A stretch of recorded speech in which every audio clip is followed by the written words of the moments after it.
Dobar dan, želim svim u općinskoj vijećnici, posebno našim gostima i predstavnicima mjesnih zajednica.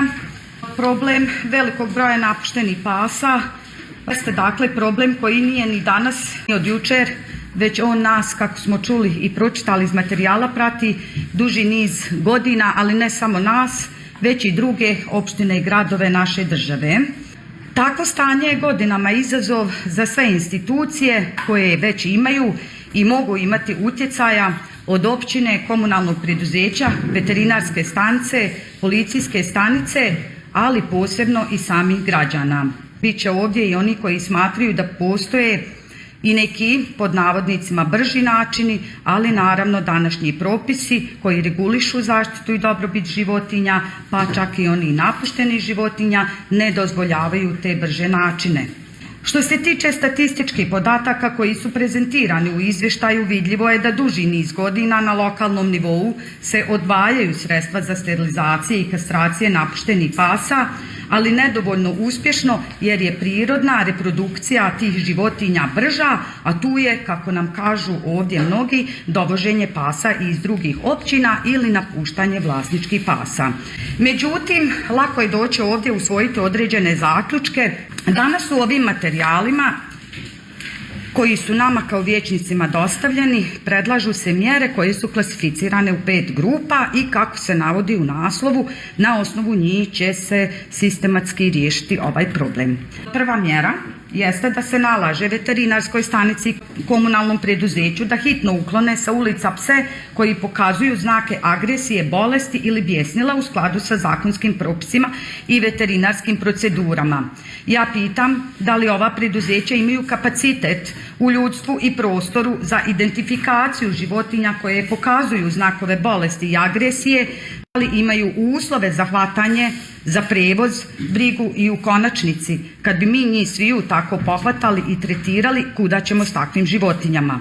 Da li u slučaju velikog broja takvih pasa treba uključiti i druge veterinarske stanice sa područja općine Velika Kladuša? I ključno pitanje, da li su predviđena sredstva za sve ove poslove?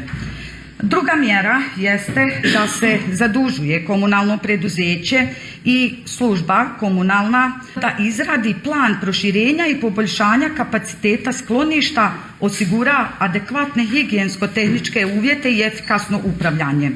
Sama mjera kaže plan proširenja, mada tekstualno izvještaj kaže da trenutna lokacija privremenog skloništa nije adekvatna iz niza razloga, već da se treba i planira tražiti nova, pa se ovdje osjeti određena nedorečenost cilja u pogledu same lokacije skloništa, da li je to u pitanje ulaganja u novu lokaciju ili u proširenje postojeće.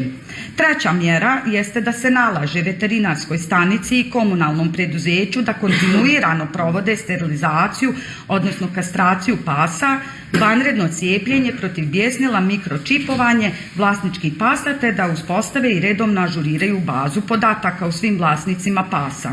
Informacija iz izvještaja koju je dostavila veterinarska stanica kaže da je u budžetu za 26. predviđeno 60.000 konvertibilnih maraka što omogućava obradu 230 do 260 životinja u zavisnosti da li će u pitanju biti muške ili ženske, jer je različita cijena uključujući lijekove i postoperativni tretman. To je jako mali broj životinja koji je predviđen za te tretmane. Mjera 4 kaže da se zadužuje općinska služba za komunalne djelatnosti da u suradnji sa policijskom stanicom pojačaju inspekcijski nadzor. To je njihova i obaveza gdje određene službe trebaju da rade ne samo po prijavama, nego i po onoj svojoj službenoj dužnosti. 5. zaključak ili mjera kaže da se zadužuje opet općinska služba i javno preduzeće veterinarska stanica da predlože izmjene i dopune općinskih propisa o držanju pasa i mačaka uključujući pooštravanje kaznenih odredbi te da provodi edukativne i informativne aktivnosti za građane o odgovornom vlasništvu nad životinjama. Svakako da treba precizno propisati postupak držanja životinja od njihove same nabave pa do smrti životinje, treba propisati uslove držanja i rigorozne kazne za prekršitelje da bi se iskorijenila praksa koja je nažalost ustaljena na našim prostorima kada su u pitanju psi i kada nam on više ne treba ili nam se ne sviđa neki pas, onda ga pustimo na ulicu ili odvezemo negdje, kako mi to volimo reći. Što se tiče ove 5. mjere, meni je bio tako interesantan detalj koji kaže da treba provoditi edukativne i informativne aktivnosti za građane o odgovornom vlasništvu nad životinjama.